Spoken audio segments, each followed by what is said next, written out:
అందరికీ నమస్కారం అండి. భాస్కర్ కిలి ఛానల్‌కి స్వాగతం. నా వీడియోస్‌పై ముఖ్యంగా నాపై ఒక రకమైన విమర్శ ఉంది. అదేంటి అంటే నేను ఎక్కువగా మన హిందువులనే తిడతాను అని.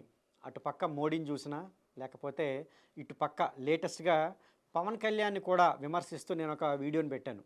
కానీ కొంతమంది పెద్దలు చెప్పడం వలన వారి మాటకి గౌరవం ఇచ్చి ఆ వీడియోని నేను తీసేశాను. అయితే నా మీద చాలామంది అన్న మాట ఏంటి అంటే మీరెందుకు హిందువులనే ఎక్కువగా తిడతారు? మరి ముఖ్యంగా పవన్ కళ్యాణ్ విషయంలోకొస్తే కింద నాకు చాలా కామెంట్స్ వచ్చాయి. అసలు పవన్ కళ్యాణ్ వల్లే కదన్నా ఈరోజు కనీసం హిందువుల మధ్య చర్చ నడుస్తుంది. కనీసం ఆయన మాట్లాడడం వల్లనే కదా మన హిందువుల్లో చాలా వరకు చైతన్యం వచ్చింది అని. ఖచ్చితంగా అది 100% కరెక్ట్. పవన్ కళ్యాణ్ మాట్లాడడం వలన పవన్ కళ్యాణ్ ఫ్యాన్స్ ఈరోజు హిందుత్వం గురించి మాట్లాడుతున్నారు. అదైతే కరెక్టే. కాకపోతే నేనిక్కడ ఒక విషయం చెప్పాల్సింది ఉంది. చాలా వరకు మన జనాలు ఎలా ఉంటారు అంటే ప్రీ ఆక్యుపైడ్ మైండ్‌తో ఉంటారు. అది ఎలా అంటే మనకి ఒక సిద్ధాంతం నచ్చి ఆ సిద్ధాంతం గురించి ఎవరైనా మాట్లాడితే అప్పుడు మనం ఓకే. ఇదిగో పలానా వ్యక్తి ఈ సిద్ధాంతం గురించి మాట్లాడుతున్నాడు అని మనం అనం. అలా అనుకునే వ్యక్తులు చాలా తక్కువ. మనం చేసే పనేంటి అంటే ముందు ఆ వ్యక్తులని మనం ఇష్టపడతాం. అప్పుడు ఆ వ్యక్తి ఏం చేస్తే దానిని బ్లైండ్‌గా మనం కూడా మెచ్చుకుంటాం. పవన్ కళ్యాణ్ ఇంతకు ముందే నేను చెప్పినట్టు చాలా రకాల మాటలు ఆయన మాట్లాడాడు. అప్పుడు ఏం జరిగింది? కమ్యూనిస్టుల గురించి ఆయన మెచ్చుకున్నప్పుడు కమ్యూనిస్టులు వీడియోస్ పెట్టారు.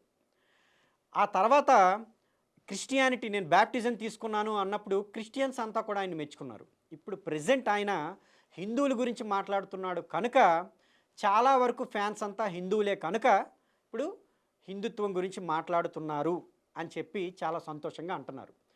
అయితే కొంతమంది బాధ ఏంటి అంటే కాస్తో కోస్తో మాట్లాడుతున్నారు కదా, అంటే పవన్ కళ్యాణ్ మాట్లాడుతున్నాడు కదా, హిందువులు కూడా చర్చ చేస్తున్నారు కదా, మీరు ఇలా విమర్శించడం వలన వాళ్ళంతా కూడా వెనక్కి వెళ్ళిపోతారేమో అనే ఒక ఉద్దేశం అయితే ఉంది.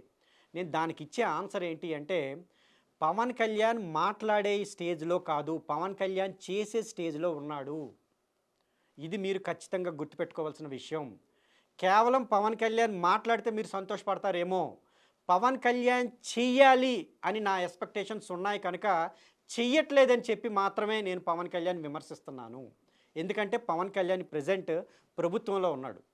ఇంకొంతమంది అనే మాట ఏంటి అంటే నేను పవన్ కళ్యాణ్ విమర్శిస్తున్నాను లేదా టీడీపీని విమర్శిస్తున్నాను కనుక నేను వైసీపీకి సంబంధించిన వ్యక్తిని అని చెప్పి కూడా చాలామంది అంటున్నారు.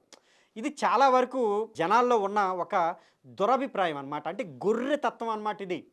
చిరంజీవి గురించి మాట్లాడితే బాలకృష్ణ ఫ్యాను, వెంకటేష్ గురించి మాట్లాడితే నాగార్జున ఫ్యాను లేదా వైస్ వెర్సా. ఇప్పుడు టీడీపీ గురించి మాట్లాడితే వైసీపీ, వైసీపీ గురించి మాట్లాడితే టీడీపీ. ఇంతే మన బుర్రలు ఎక్కడి దాకే పనిచేస్తాయి. లాజికల్‌గా మీరు ఆలోచించండి. మొట్టమొదటి విషయం ఏంటంటే అసలు జగన్ ఎవరు? ఆయన క్రైస్తవుడు. ఒక క్రైస్తవుడి దగ్గర హిందువులకి ఏదో మంచి చేయమని నేను ఎలా ఎక్స్‌పెక్ట్ చేస్తాను? క్రైస్తవుడు ఎలా చేస్తాడని నేను ఎక్స్‌పెక్ట్ చేస్తాను. కనుకే నేను జగన్ గురించి మాట్లాడట్లే. రెండో విషయం ఏంటంటే ఆల్రెడీ ఆయన ఇప్పుడు అపోజిషన్‌లో ఉన్నాడు. ఆయన ఏమీ చెయ్యలేని పరిస్థితుల్లో ఉన్నాడు. మంచి చేయాలన్నా, చెడు చేయాలన్నా ఆయన పవర్‌లో ఉండాలి. పవర్‌లో లేనివాడి గురించి నేను ఇప్పుడు ఏం మాట్లాడతాను? ఏదైనా సందర్భం వస్తే మాట్లాడడం అది వేరే విషయం. నేను ఇప్పుడు ఎవరి గురించి మాట్లాడాలి? ప్రభుత్వంలో ఉన్నవాడి గురించి మాట్లాడాలా? లేకపోతే అపోజిషన్‌లో ఉన్నవాడి గురించి మాట్లాడాలా? కేంద్రంలో అయినా అంతే. మీరు కాంగ్రెస్ గురించి మాట్లాడరు అంటారు. ఆల్రెడీ సందర్భానుసారంగా కాంగ్రెస్ హిందువులకు చేసిన నష్టాలు ఏంటి అనేది మనం చెప్తూనే ఉన్నాం.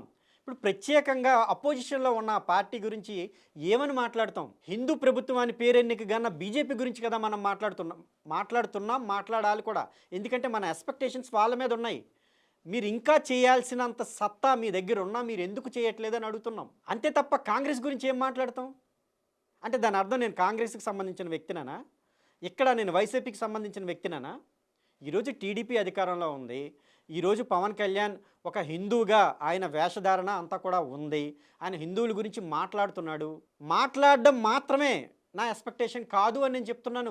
మరీ చెప్తున్నాను. ఇక్కడ ఇంకొక విషయం కూడా చెప్పాల్సింది ఏంటంటేనండి, నేను హిందూ మతాన్ని సపోర్ట్ చేసే ఉద్దేశంలో లేను. నేను హిందువులని సపోర్ట్ చేసే ఉద్దేశంలో ఉన్నాను. నా ఈ స్టేట్మెంట్‌కి అర్థం ఏంటంటే హిందూ మతం అంటే ఏంటంటే ఇప్పుడు గణేషునికి పూజ జరుగుతుంది లేదా శివునికో విష్ణువుకో పూజ జరుగుతుంది. అన్ని రకాల పువ్వులు పెట్టాలి. దాంట్లో ఒక్క పువ్వు తగ్గినా మీకేదో అపచారం జరిగిపోతుంది. ఈ పూజ ఇలాగే జరగాలి. ఇక్కడ కొబ్బరికాయ పెట్టాలి, ఇన్ని రకాల పళ్ళు తీసుకురావాలి, లేదా ఇన్ని రకాల ఊదొత్తులు పెట్టాలి, లేకపోతే మీకేదో జరిగిపోతుంది.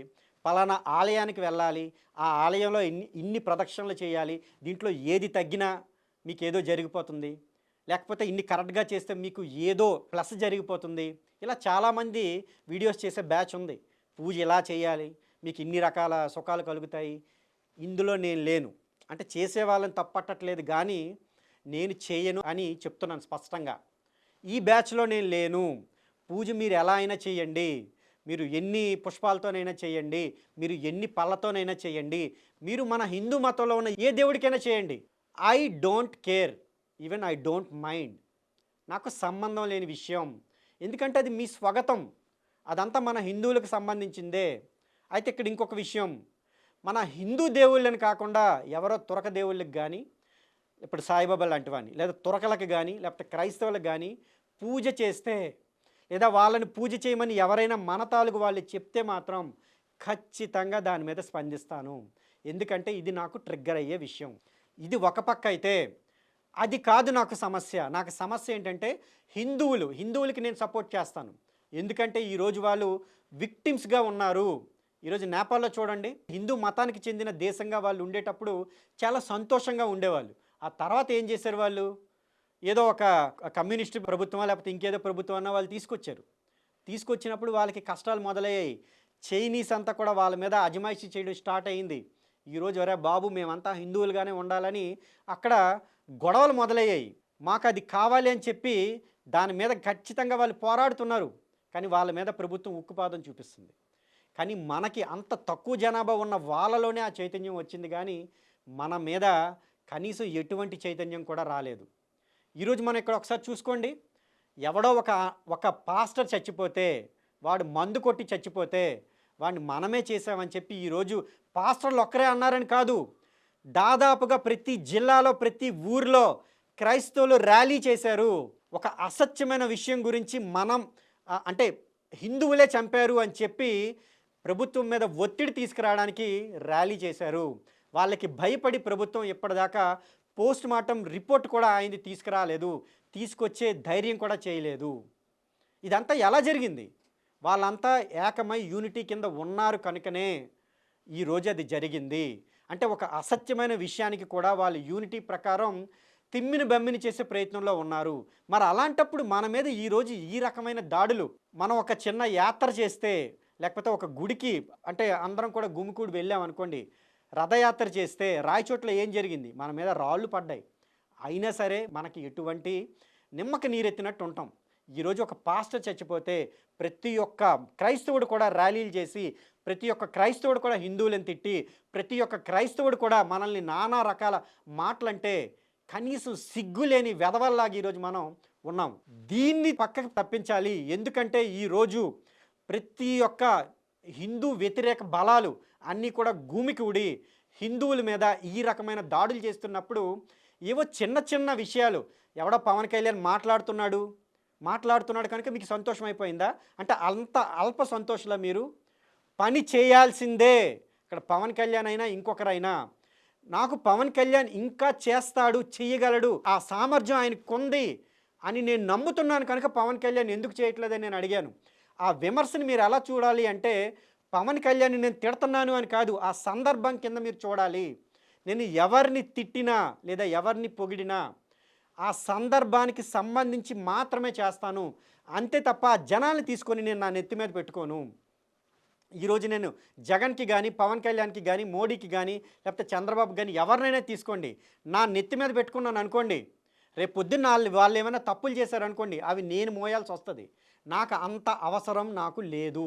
వాళ్ళేమీ నాకు జీతాలు ఇవ్వట్లేదు, నేను అలాంటి డబ్బులు కూడా వాళ్ళ దగ్గర తీసుకోను. వాళ్ళు ఏవో తప్పులు చేశారనుకోండి, ఖచ్చితంగా నేను అడుగుతాను. నాది చాలా సింపుల్ ఫిలాసఫీ అండి. హిందుత్వ అంటే మన హిందువులకి మంచి జరుగుతుందా చెడు జరుగుతుందా అనే లైన్లోనే నేను క్లియర్గా చూస్తాను. అది దాటి ఎవడున్నా, వారు ఎవరైనా కానివ్వండి, ఎగ్జాంపుల్ పవన్ కళ్యాణ్ అయినా కానివ్వండి, ఇంకొకరైనా కానివ్వండి, మోడీ అయినా కానివ్వండి, ఎవరైనా కానివ్వండి, నేను వాళ్ళని ప్రశ్నిస్తాను. ఇక్కడ ఇంత హిందువులకి జరగాల్సింది ఉంటే మీరు ఎందుకు చేయట్లేదు? ఇంతే నా మోటో. అంతే తప్పించి పవన్ కళ్యాణ్ ఏదో తిట్టేస్తున్నాను, దాని వెనక నా మోటివ్ ఎవడో ఇటుపక్క జగన్ ఉన్నాడు, లేకపోతే ఇంకేదో కారణం కాదు. నా మోటివ్, నా తాలూకు ఎజెండా హిందువులు. హిందువులకి నష్టం జరుగుతుందా, లాభం జరుగుతుందా? లాభం జరిగినప్పుడు ఖచ్చితంగా నేను వాళ్ళకి కృతజ్ఞతలు చెప్తాను. సింపుల్ విషయం ఏంటంటే, ఇక్కడ ఇంకొక విషయం కూడా చెప్పాలి. మొన్ననే తిరుపతిలో ముంతాజ్ మహల్ అనే దాని మీద టీడీపీ ప్రభుత్వం లేదా కూటమి ప్రభుత్వం ఏం చేసింది? ఆ జీవోని రద్దు చేసింది. సో ఈ వీడియో ముఖంగా చంద్రబాబు గారికి, అలాగే పవన్ కళ్యాణ్ గారికి, అలాగే బీజేపీ వారికి కూడా నా మనస్ఫూర్తిగా నేను నమస్కారాలు చెప్తున్నాను.